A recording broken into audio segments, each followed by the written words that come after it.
Corona, as we speak, has claimed more than 95,000 lives globally, creating not just a major health scare, but also a worldwide economic crisis that experts suggest will be worse than what we saw in 2008. To understand its impact further, joining us in conversation, Pavan Sukhdev, founder and CEO, GIST Advisory Switzerland. They are a specialist consulting firm that aids corporates and governments understand their impact on the natural environment. Pavan is also an internationally acclaimed environmental economist who's been recently awarded the Tyler Award for his extraordinary contributions in the field of green economy. Pavan is also the Goodwill Ambassador at United Nations Environment Programme and President Worldwide Fund for Nature. He has also played a significant role in the development of Indian currency. So, very warm welcome to you on the show, and also many congratulations for your recent achievement. Thanks very much. Yes, the Tyler Prize was quite a honor, really, to get that. Yeah. Right, but before we jump onto the conversation, sir, how are things like in Switzerland? Well, it's quite tightly controlled here. I live in a small town, 20 minutes away from Geneva, and even here, I mean, I go out for my morning walk quite early, and that's the only time that can stay away. So the only shops that are open here are basically food and medical stores. People are allowed between 8 o'clock in the morning and 8 in the evening, 7 in the morning and 8 in the evening, and groups are not allowed. So groups of more than 5 are not allowed. Can we say that this is a severe aftermath of our diverse economic interest and the blatant ignorance of our impact on environment? See, the Earth system is a system in equilibrium. We are in an epoch which is known as the Holocene. It's 11,500 years of very stable climate and environment. We are part of that system. We cannot, any more than anything else can, we cannot disturb the system to a point where it needs to self-correct. And you're seeing that self-correction in many different ways. You're seeing climate catastrophes happening. You're seeing storms, cyclones, floods, droughts. You're seeing coronaviruses, and this is actually the second serious one after the original SARS. This is SARS-2. And the speed at which corona is spreading, do you think at some point in time we will be able to contain it? And if so, for how long will we feel the impact of the pandemic? I think if we are disciplined and recognize that there is going to be a negative economic impact as a result of us staying away from work, I mean, it's easy for rich people and those who have jobs like yours and mine to work from home. But if you're a manual laborer, how do you work from home? If you are a street hawker in Singapore, how do you work from home? That just does not work, right? So incomes will be affected, livelihoods will be lost, and we're talking about hundreds of millions of livelihoods lost, right? The estimates have been made that the number of people who will be pushed below the poverty line is in the hundreds of millions, possibly even a bit more than a billion. So we're talking about a very significant social and economic cost here, and it's not going to, the virus may affect the infected individual the same, but it's not affecting the same people in terms of different layers of development. You mentioned jobless growth. So even in India, we're sitting at a 20+% hike in unemployment, and workers in key sectors like manufacturing, construction, and mining are the worst sufferers. How long and how do you think will we be able to bring these people back into the system? This is where the fiscal policy and this is where our reserves will really make a difference. And I think the government has to be very careful, and every government has to be very careful what it spends on. No more building big statues. You've got to focus your minds on exactly the poor. These are the people who have no more livelihoods left, right?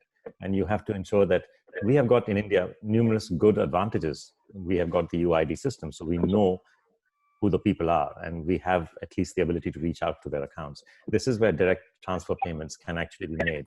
So, what do you think will the post-corona economies look like for somebody like Japan, that's a highly developed economy and still under a rough patch, and USA, which is also a developed country but has unemployment issues, lack of high-paying jobs, and poverty, and then developing countries like China and India? What will this mean for us? We mustn't think that we can go back to business as usual. Everyone is determined that, oh, this will come over. I think fundamentally you need to understand our responsibility to society our responsibility to the environment, to the natural environment. Remember how this whole virus was born. It was born by the interaction between humans and wild animals, right? So step one is understand that there is an earth system, understand that we are living in the Holocene, understand that the biosphere has certain rules and regulations which enable it to be so stable. And this 11,500 years of the Holocene, I've written a blog about this, are the reason why we have human civilization. All human civilizations have been born during this period of immense stability. This is the reason why we could move away from being hunter-gatherers to being agriculturalists, and now being industrialists, and now being civilized man, right? We are at the risk of losing all of this if we don't understand that we have to, number one, protect this system of which we are a part. So I think governments and people have to stop behaving as if your impact, your footprints don't matter. You have to measure your footprints. You have to manage your footprints. You, as in every company on the planet. 2/3 of the economy is private sector. 2/3 of the impacts that we have on the environment come from the private sector. Companies have to measure their impacts on the environment, manage them, and report them in a disciplined way. These are the changes that governments have to introduce. Otherwise, we will not. We will simply see another variation on the theme. So you mean that we're already at a tipping point, and from here things can get worse if we immediately don't bring about a change in the way we are living? If we don't change the way that the economy, especially the private sector, that is 2/3 of the economy, runs, then we don't have a hope in hell of survival. Now, the pandemic has clearly highlighted our dependency on China for almost everything, and that includes our medicine. Post corona, do you think we will witness a global disintegration with our economies getting more localized and thriving on an in house production? I think the most important lesson is that we cannot destabilize the system, and responsibility is more important than just profitability, right? Number two lesson is that we need to rely more on ourselves, and which means that, just the ability for global value chains to function in a manner that is undisruptible and replaceable, and everything is driven by the price of every component, the universal barcode, just where you can restructure nowadays your global supply chains at the drop of a hat, because you know exactly where everything comes from and where it goes. Well, that will be less easy anymore. So I think people have to recognize local production networks, local community-based production, and especially food systems will have to be very carefully rethought. I think this is the biggest impact. So, do you think this is also already hinting towards a role reversal of economic superpowers? I think that is already happening, right? I mean, if you look at how people are suffering due to the lack of a national health service in the US, and how different are we from there versus from India? So who is the superpower here? I mean, we also suffer because we don't have a proper national health system. The US also suffers for the same reason. So I think people and governments and countries who are invested in public infrastructure, who understand the importance of public health and public wealth, and not just private profits, those are the ones who will succeed. And in those, I would point out countries like the Scandinavian countries, they have always understood the importance of public infrastructure and wealth. I think China has begun to understand that and take on board those lessons very strongly. So there will be countries who do well. Likewise in Korea, I think the understanding of importance of public infrastructure and public wealth and public health, these are the issues that I think will come to the fore. So who becomes the next set of superpowers are those who've invested in such infrastructures.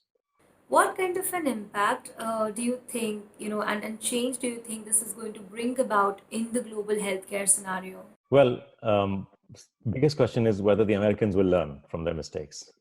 They have, compared to the Europeans, who spend 8-9% of their economy on healthcare, the US actually spends 16%. It's highly inefficient, it's highly privatized, it's highly litigious, and it's actually doesn't deliver when the need arises, as you can see. Right? The president has to issue presidential orders to convert car makers into mask makers.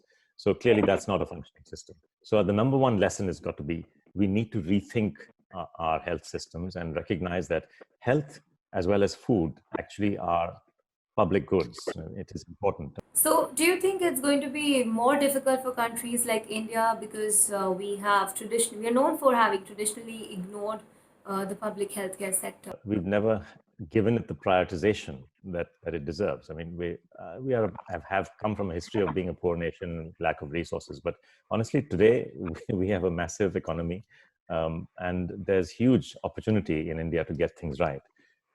We also have social conscience, and no matter how foolish decisions we make every now and again, but there is a sense of belonging and a sense of wanting to help other people in your community. So I think extending that just one step further, recognizing the community is India. It's not just your neighborhood or your caste or your village or whoever your sort of religious group is.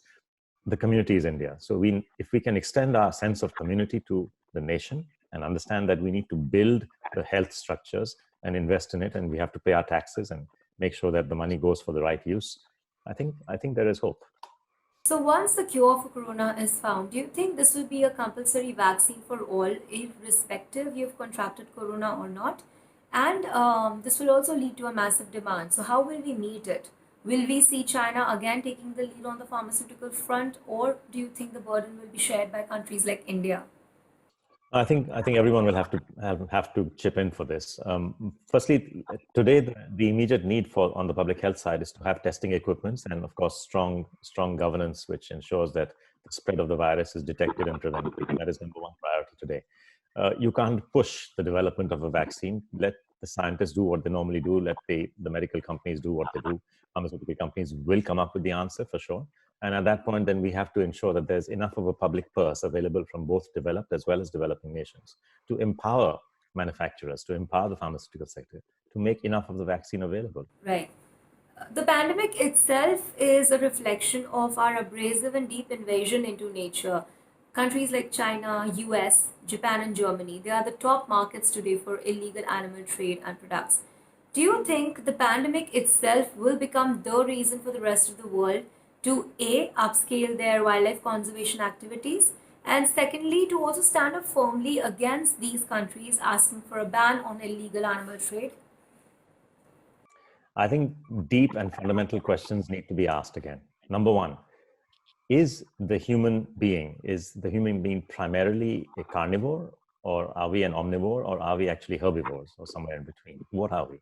We behave as if we are carnivores, and psychologically we think that as soon as we earn income, we must change our diet to make it more meat eating. And there's this false notion that without meat, how do you get protein? That is complete bullshit. Okay.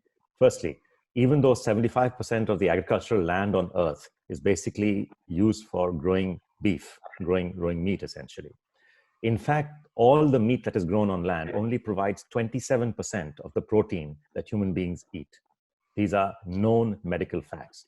So we get proteins from all kinds of things, from pulses, from fish in the oceans, especially the poor people, from even wheat. Almost all foods have some element of protein in them. Actually, all animals get their proteins from plants, right?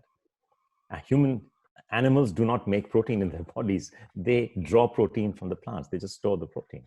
So we've got to understand where the protein is coming from and change our thinking about diet. Diets today, according to the Global Nutrition Report of 2016, are the number one reason for ill health. So they are the biggest burden of disease. So we need to come back to this whole issue of what do we eat and why do we eat it? Get away from meat. I think we've got to recognize that the human is much more of a herbivore and maybe an omnivore, but partially a little bit more like our chimpanzee cousins. That connection between the dangers of animal eating and the dangers of receiving viruses and receiving diseases from the animal world is even worse when you're looking at animals which are not domesticated. Right? It's interesting the analogy you mentioned about animals not producing protein on their own but actually getting it from plants. I mean, this is something which we don't generally think about. It's because of deliberate advertising by the meat manufacturing lobbies. That's what it is. Again, going back to the need to focus on the corporation. Today, the corporation has become the engine of the economy. It is 2/3 of the economy and jobs. And how the corporation sells is basically through marketing and advertising, which preys on human insecurities. Oh, my children will be weak. They don't have enough meat. I must try and earn more so I can get more meat. No, forget it. That's bullshit. Feed them healthy diets, right? Balanced healthy diets with a huge focus on vegetables. And there's a lot of protein in dal. Every Indian has dal, plenty. Nobody has shortage of dal out here. There's also a lot of talk ongoing about how people will come out of corona with changed thought process and perceptions. But we are creatures of habit. So, for how long do you think will we be able to sustain this newfound way of thinking and living life? It'll be tough. So I think maybe the developed world will probably in some countries recognize some of the issues that we are discussing first. But I think if we are wise and if the Chinese are wise, they will also recognize that. In fact, there's a lot of good news from China. Their government has already banned the trade in wild animals.